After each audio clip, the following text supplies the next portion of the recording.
Bonjour à tous, aujourd'hui je vais vous présenter les bombardements nucléaires d'Hiroshima et de Nagasaki qui se sont déroulés entre le 6 et 9 août 1945.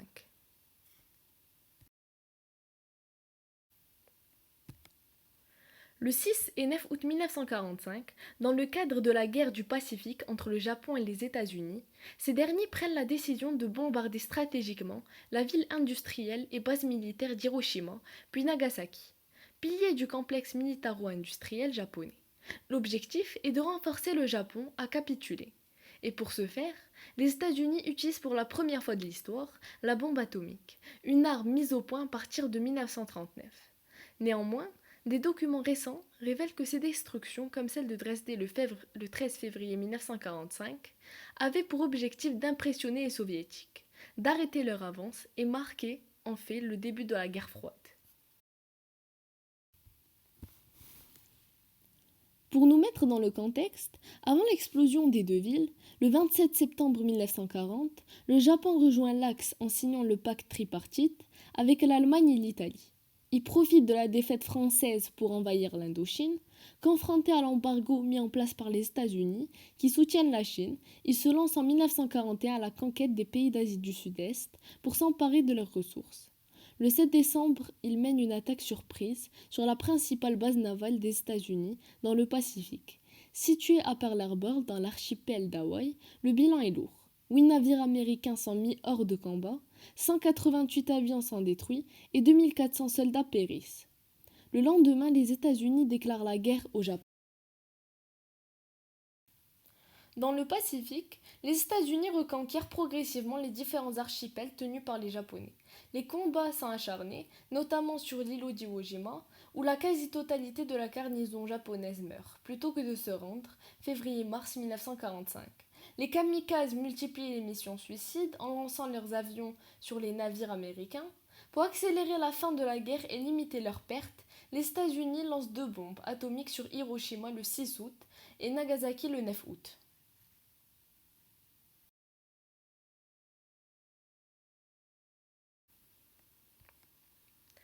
Le 6 août 1945, à 2h45 heure locale, le bombardier B-29, piloté par Hull Tibet, baptisé Enola Gay du nom de sa mère, décolle de la base de Tinian, avec à son bord une bombe atomique à l'uranium-235, d'une puissance de 15 kilotonnes, surnommée Little Boy.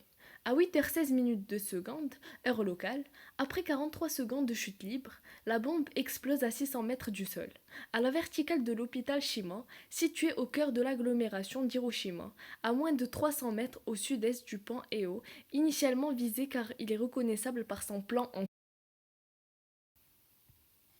Le 9 août 1945, à 11h02, le B-29 Boxcar, piloté par Charles Whitney, parti de Tinian dans les îles Mariannes du Nord, largua la bombe atomique Fatman sur la ville. Elle explosa à 580 mètres d'altitude au-dessus de Nagasaki, à l'aplomb du quartier Urakami. Cette bombe était une bombe au plutonium d'une puissance de 17 kilotonnes, différente de celle d'Hiroshima, qui était en uranium 235, mais semblable à celle de l'essai Trinity, réalisé à Alamogordo le 15 juillet 1945.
Les deux explosions atomiques chez leur pays ont poussé les Japonais à se rendre sans condition.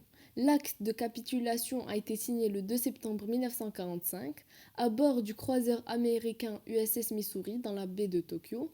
Parmi la délégation militaire alliée, la France était représentée par le général Leclerc qui apposa sa signature sur le traité.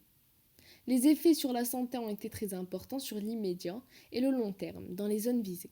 Beaucoup de personnes sont mortes sur le coup ou des suites de l'explosion à l'irradiation. Encore aujourd'hui, certains enfants naissent avec des malformations, sans parler de toutes les formes de cancer qui feront leur apparition, même après plusieurs années.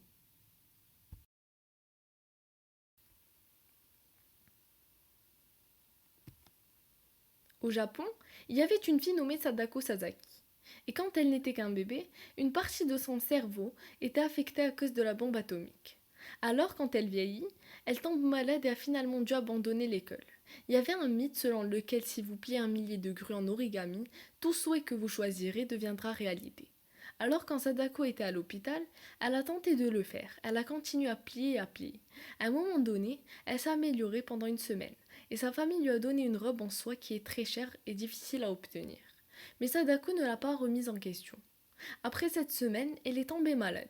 Une fois de plus, elle a continué à plier ses grues à chaque fois en chuchotant « Je souhaite aller mieux ». À l'âge de 12 ans, Sadako est décédée et elle n'a pu fabriquer que plus de 600 grues. Ses amis et sa famille ont fini ces grues pour elle. Aujourd'hui, il y a un mémorial pour elle, quelque part au Japon. Le mémorial est une statue d'elle tenant une grue géante et en dessous se trouvent des milliers de grues fabriquées par les visiteurs. Les gens viennent du